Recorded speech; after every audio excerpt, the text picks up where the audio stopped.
जवानी पानी मारता लहर हो। डोलतावे मन नहीं होता सवार हो। चढ़ली जवानी पानी मारता लहर हो। डोलतावे मन नहीं होता सवार हो। गोदी में भर के तू उठाला राजा जी, जवन मान करे तवन तवन खाला राजा जी। जवन मान करे तवन तवन खाला राजा जी।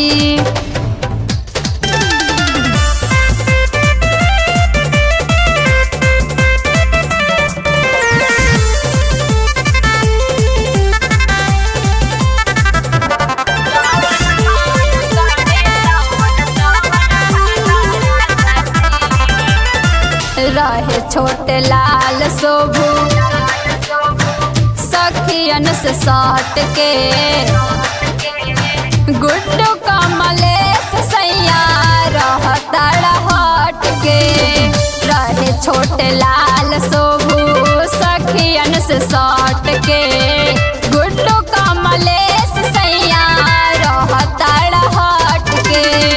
कहे सिया फायदा उठाला राजा जी, जवन मान करे तवन तवन खाला राजा जी।